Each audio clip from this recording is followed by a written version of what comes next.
Hey guys, it's Lazy, and today we're talking about my league starter for the upcoming Legacy of Phrecia event.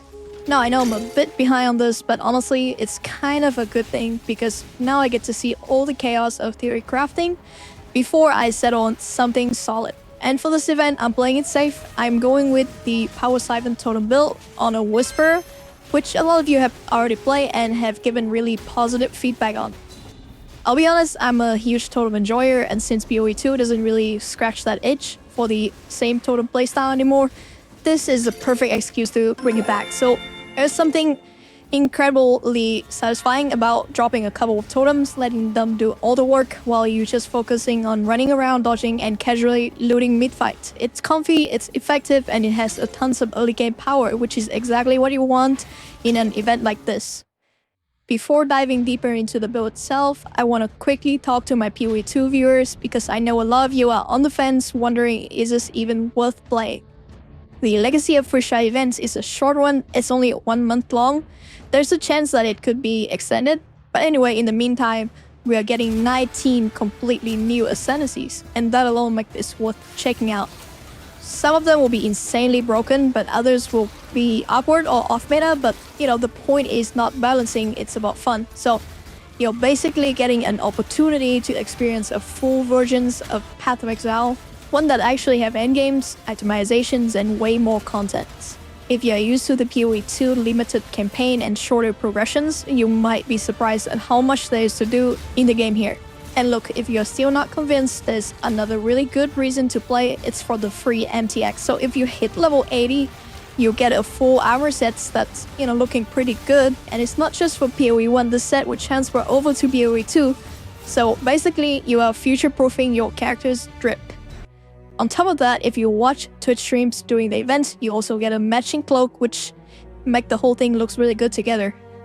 Even if you don't like PoE 1, hitting a level 80 is really easy. Even on a very basic build, you could casually play for a few hours a day and still reach it within a week.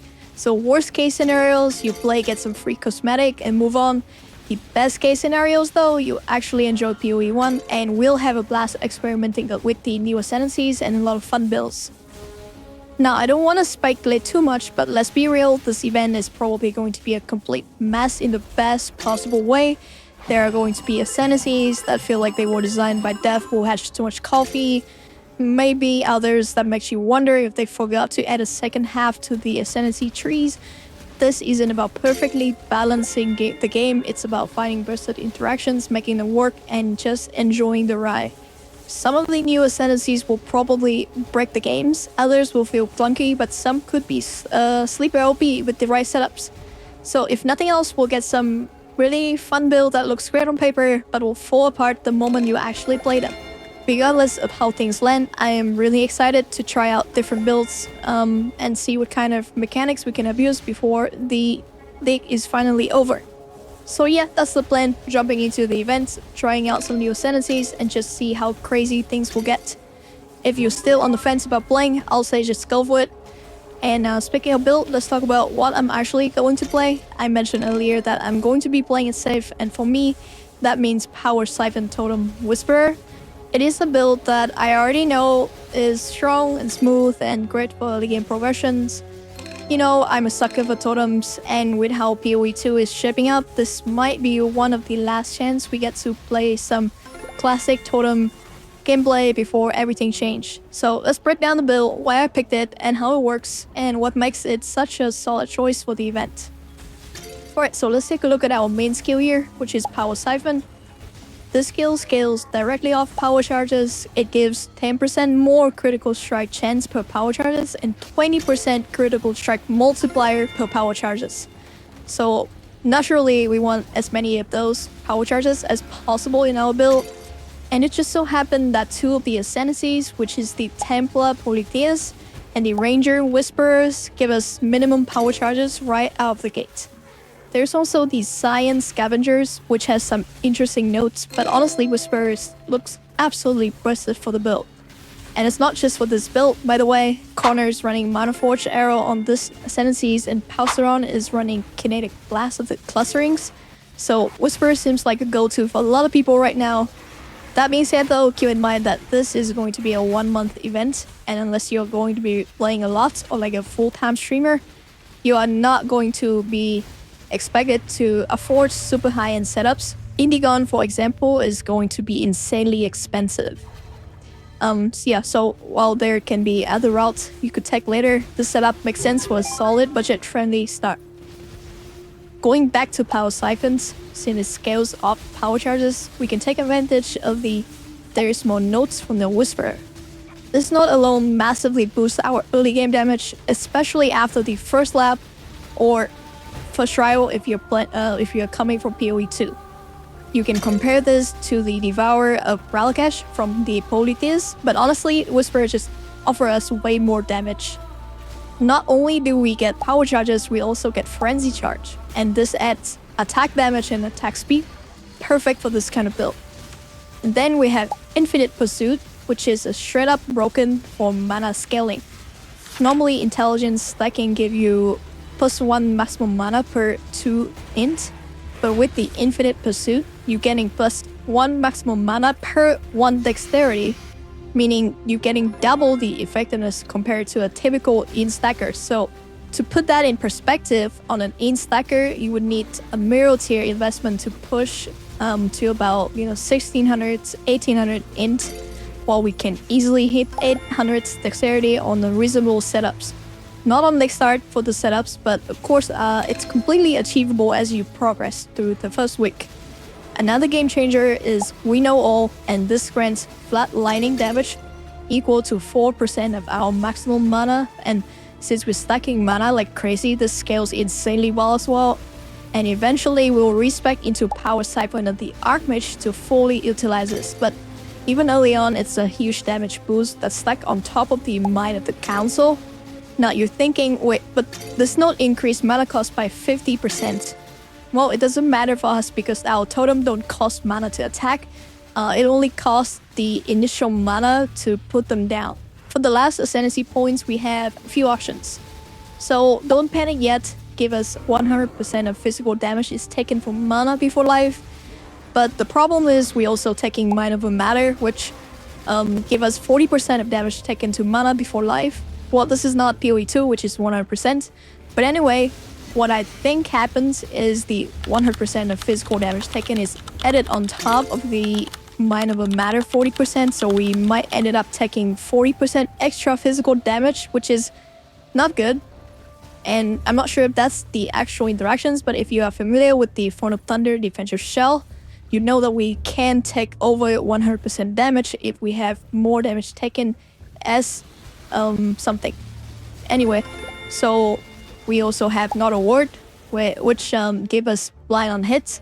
This applies through our totem as well, and it will give us a lot of defensive power. It gives blind on hits, it increases the blind effects. So yeah, it's really good.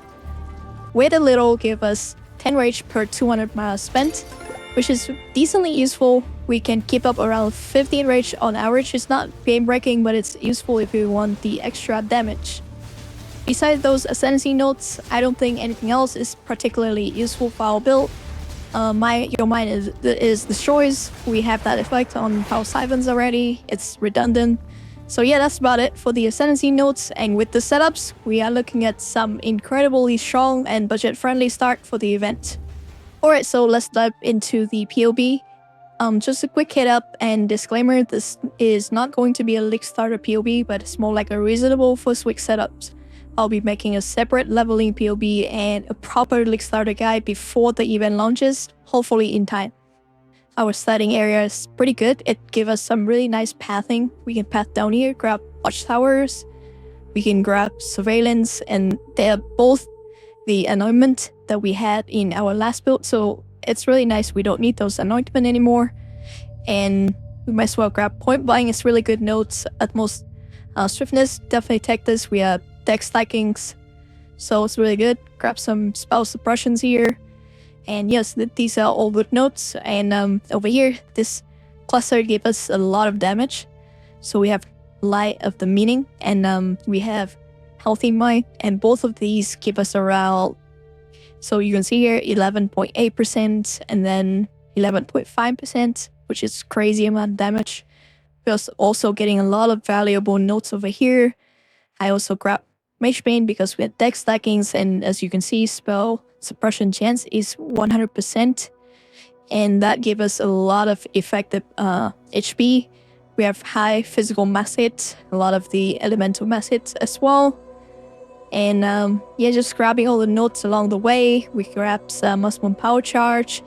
And then we also anoint Disciple of Forbidden. We have 7 maximum power charge. We have 7 minimum power charge. 2 from our rings, 4 from the Ascendancies, and 1 from the Slapper of the Forbidden, which means we always going to have 7 power charge, which will help cap our crit chance at 100%. Crit multi will be really high as well. And with deck stacking, so hit chance 100%. Besides that, we are also utilizing some really strong jewels notes over here. We have Thread of Hopes. This let us take Whisper of Doom, which means that we can run conductivities and Sniper Mark. In PoE 1, the Mark actually count as a curse, so if you want to apply both the Mark and the curse, you want to get Whisper of Doom for additional curse.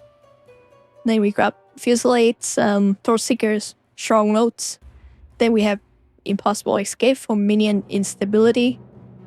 If this is too expensive, we could anoint Particle Perfections and unspec out of this, but yeah, it's a really good and strong Impossible Escape for our build.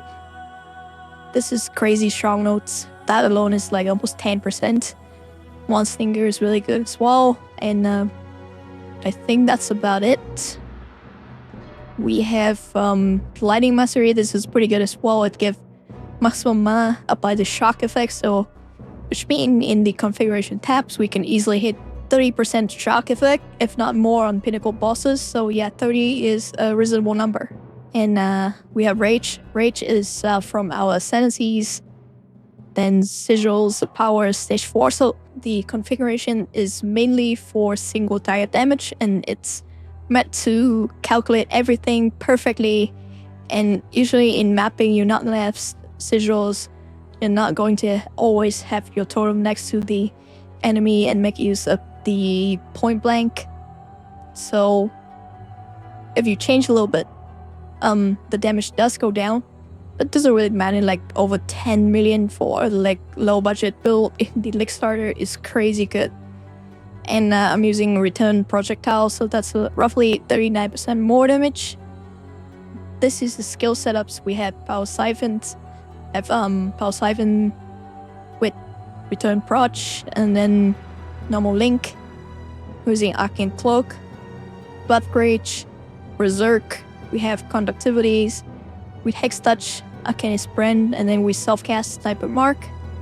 Sigil Power, Automation Phase Run for more move speed. We are using Purity of Elements. I'll probably swap to another setup with Haste, which is going to do a lot more damage, but Elemental Ailments in the early Lig scenarios, and then the resistance is just too powerful. I'm also opting for Alira right now, where you could kill all from one more passive point. And in general, the items, there's nothing too special. All the gears are pretty cheap and budget, totally affordable after 1 week of play. And yeah, so overall the setups pump crazy amount of damage for how budget friendly it is. I'm really excited to see how far can this Ascendancy push into the endgame. Mapping overall should feels pretty smooth, and from what I've seen, the Lig mechanics looks pretty rewarding, so I'm expecting to print some serious currency in this Lig, all in this event. And with that said, if you guys have any questions or any suggestions, let me know. It's been a while since I played PoE 1, so if I'm missing anything, I would love to hear your thoughts. Drop a comment. Let's Theorycraft this thing together. And with that, I will continue to work on the leveling and the Lig Starter POB. Thank you so much for watching, and I will see you in the next one.